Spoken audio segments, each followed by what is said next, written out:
Greek జానపద కథ పీడ విరగడ. పూర్వం గ్రీసు దేశంలో ఒక రాజకుమారుడు ఉండేవాడు. అతను ఎవరెంత చెప్పినా పెళ్ళాడ నిరాకరించాడు. కాబోయే రాజువురా బాబు, పెళ్లి చేసుకు తీరాలి అని రాజు చెప్పి చూశాడు. పిల్లల గదులు బోసిపోతున్నాయి, పెళ్లి చేసుకోరా అని తల్లి చెప్పి చూసింది. ససేమిరా అన్నాడు రాజకుమారుడు. రాణి అటే ఆలోచించింది.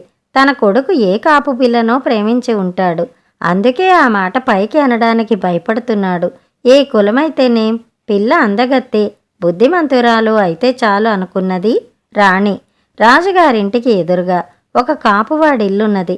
ఇంటికి చుట్టూ తోట ఉంది. ఆ తోటలో 3 ఆడపిల్లలు బంతి ఆడుతుండడం రాణి కంటపడింది. 3 పిల్లలు చక్కని చుక్కలే. తన కొడుకు వారిలో ఎవతను ప్రేమించినా ప్రేమించి ఉండొచ్చు. రాణి పెద్ద పిల్లను పిలిపించి, అమ్మాయి, మా అబ్బాయి నిన్ను ప్రేమించాడేమోనని అనుమానంగా ఉంది.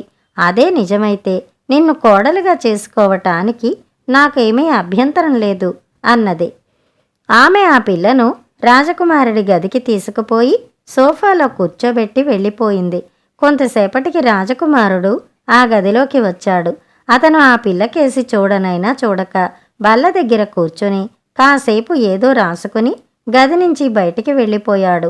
రాణి ఏమంటుందోనని కాపు పిల్ల అక్కడే కూర్చుని ఆవలించి ఆ సోఫాలోనే నిద్రపోయింది. ఆ పిల్ల నిద్ర లేచేసరికి తెల్లవారింది. రాణి పక్కనే నిలబడి, ఏం జరిగిందే అమ్మాయి అని అడిగింది. యువరాజుగారు వచ్చారు, ఏదో రాసుకున్నారు, వెళ్ళిపోయారు, నాతో మాట్లాడనైనా లేదు అన్నది కాపు పిల్ల. రాణి ఆ పిల్లకేదో బహుమానం ఇచ్చి పంపేసి ఆ రోజు రెండో పిల్లను పిలిపించింది.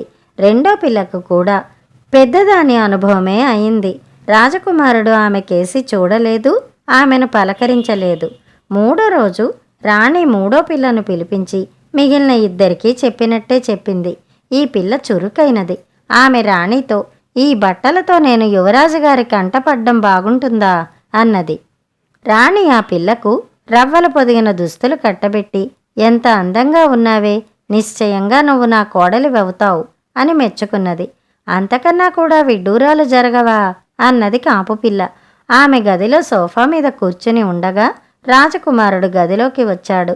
ఆమె కేసి చూడనైనా చూడకుండా బల్ల ముందు కూర్చొని మైనం వత్తి వెలిగించి ఏదో రాసుకోసాగాడు. గదిలో ఒక పక్క మైనా పక్షి ఒకటి నిద్రపోతోంది. యువరాజుగారికి శుభం కలగాలి అన్నది కాపు పిల్ల. యువరాజు జవాబు చెప్పక రాతలో నిమగ్నుడయ్యాడు. ఏమైనా నువ్వన్నా పలుకుతావా అన్నది కాపు పిల్ల. తల రెక్కచాటున పెట్టుకుని నిద్రపోతున్న మైనా మాట్లాడలేదు. కొవ్వొత్తి కొవ్వొత్తి, నువ్వైనా మాటకు మాట చెబుతావా అన్నది కాపు పిల్ల. రాజకుమారుడు కలం కింద పెట్టి, కొవ్వొత్తి కొవ్వొత్తి, నీకేం కావాలి కొవ్వొత్తి అన్నాడు చిరాకుగా. అతను ఆ చిరాకులోనే లేచి ఆమె కేసి చూడకుండానే గది నుంచి వెళ్ళిపోయాడు. కాపుపిల్ల సోఫా మీదనే పడుకుని నిద్రపోయింది. మర్నాడు తెల్లవారుతూనే రాణి వచ్చి కాపు పిల్లను, ఏం జరిగిందే అమ్మాయి అని అడిగింది. ఏముంది మహారాణి, యువరాజుగారు వచ్చారు, నన్ను పలకరించి ఎవరు తెచ్చారని అడిగారు. మీరేనని చెప్పాను. సోఫా మీద కూర్చొని నా చెయ్యి తన చేతిలోకి తీసుకుని చాలా విషయాలు మాట్లాడారు అన్నది కాపు పిల్ల. రాణి పరమానంద భరితురాలై ఆ పిల్లను మరొక రోజు కూడా ఉండిపోమ్మని కోరింది. కాపు పిల్ల రవ్వల దుస్తులు ధరించి రాజభవనపు గవాక్షం దగ్గర కూర్చుంది. ఆమె అక్కలు గవాక్షం కిందకి వచ్చి, నువ్వు ఇంటికి రావుటే అని అడిగారు. రాను, మహారాణి గారు నన్ను రానివ్వరు అన్నది చెల్లెలు. ఏమిటి, యువరాజుగారు నిన్ను పలకరించాడా అని వాళ్ళు మళ్ళీ అడిగారు.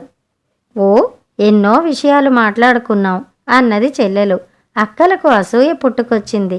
దొంగది, అబద్ధాలాడుతున్నది అనుకున్నారు వాళ్ళు. ఒక వర్తకుడి దగ్గర ముత్యాల చేరు ఒకటి తెచ్చి, ఇది అమ్మకానికొచ్చింది, దీన్ని యువరాజుగారు నీకు కొని పెడతారంటావా అని అడిగారు. ఇవ్వండి, ఆయన్ని కనుక్కొని చెబుతాను అన్నది చెల్లెలు. ఆ రాత్రి రాజకుమారుడు గదిలోకి వచ్చినప్పుడు ఆమె, కొవ్వొత్తి కొవ్వొత్తి, మా అక్కలు ముత్యాల చేరు తెచ్చారు, కొననా మాననా అన్నది. రాజకుమారుడు రాసుకుంటూనే, కొవ్వొత్తి కొవ్వొత్తి, బీరువాలో తాళాలున్నాయి, సొరుగులో కాసులున్నాయి, కావలసింది తీసుకో అన్నాడు. ఈ మాట అని అతడు లేచి ఆమెకేసి చూడకుండానే బయటికి వెళ్ళిపోయాడు. ఆమె లేచి వెళ్ళి సొరుగు తెరిచి గుప్పెడు బంగారు కాసులు తీసుకుంది. మర్నాడు ఆమె రాణితో ముత్యాలు కొనటానికి రాజకుమారుడు తనకు డబ్బిచ్చినట్టు చెప్పింది. రాణి మరింత సంతోషించి కాపు పిల్లని ఇంకో రోజు ఉండిపోమ్మంది. కాపు పిల్ల తన అక్కలను పిలిపించి బంగారం ఇచ్చి ముత్యాల వర్తకుడికి ఇవ్వమన్నది. టక్కరిది, ఆ బంగారం రాణి ఇచ్చి ఉంటుంది అనుకున్నారు అక్కలు. నువ్వు నిజంగా యువరాజు గారిని పెళ్లాడబోతున్నావుటే అని పెద్ద అక్క అడిగింది. అంతకన్నా కూడా విడ్డూరాలు జరగవా అన్నది చెల్లెలు. నువ్వు ఈ రాజభవనంలోనే పాతుకుపోయి యువరాజును పెళ్లాడబోతున్నప్పుడు ఒకసారి మమ్మల్ని ఇద్దరినీ భోజనానికి పిలిచి మాకు మా మరిదిగారిని పరిచయం చెయ్యకూడదా అన్నారు అక్కలిద్దరూ. ఇవాళ రాత్రి అడిగి చూస్తాను, ఆయన సరేనంటే అలాగే చేద్దాం అన్నది చెల్లెలు. కానీ వాళ్ళు వెళ్ళిపోయాక ఆమె ఏడుస్తూ కూర్చుంది. ఆమె రోజల్లా ఏడుస్తూనే ఉంది. రాజకుమారుడు గదిలోకి వచ్చేసరికి ఆమె ఏడుపు ఏమాత్రమూ తగ్గలేదు. అయ్యో నా కొవ్వొత్తి అని ఆమె ఏడిచింది. ఇలా రా కొవ్వొత్తి, ఎందుకా ఏడుపు అన్నాడు రాజకుమారుడు రాసుకుంటూనే. ఆమె అడుగులో అడుగు వేసుకుంటూ వెళ్ళి అతని బల్ల పక్కనే నిలబడింది. అతను తల ఎత్తలేదు. కొవ్వొత్తి, నాకు పెద్ద చిక్కొచ్చి పడింది. నా అక్కలు భోజనానికి వస్తామంటున్నారు. రమ్మనే అధికారం నాకు లేదు. నేనిక్కడ చెప్పినట్టు చేసే బానిసను. నా అక్కల ముందు నాకు తలవంపులవుతున్నందుకు ఏడుస్తున్నాను అన్నదామె. అతను రాసుకుంటూనే, చెరువులో బాతులున్నాయి, అడవిలో లేళ్లున్నాయి, దివాణంలో వేటగాళ్లున్నారు, వండి పెట్టడానికి వంటవాళ్లున్నారు, విందు చెయ్యి కొవ్వొత్తి అన్నాడు. ఇలా అని అతను కలం అవతల పెట్టి బయటికి వెళ్ళిపోయాడు. ఈ మాట రాణితో చెబితే ఆమె విందుకు అనుమతించింది. కాపు పిల్ల విందుకు ఉత్తరువిచ్చి అక్కలకు ఆహ్వానం పంపింది. అయినా అందువల్ల సమస్య తీరలేదు. రాజకుమారుడు వారి వెంట కూర్చుని భోజనం చెయ్యడు. తన అక్కల సరసన రాజకుమారుడు కూర్చుని భోజనం చెయ్యకపోవడానికి ఏదో సాకు కల్పించాలి. ఒక నాటకం ఆడాలి.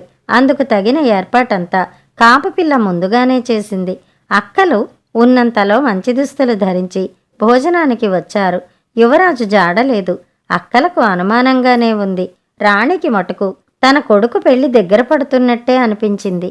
యువరాజు గారు రావటం లేదా ఏ అని రెండో అక్క అన్నది. వస్తారు, వేటకు వెళ్లారు, వచ్చే వేళ అయింది అన్నది చెల్లెలు.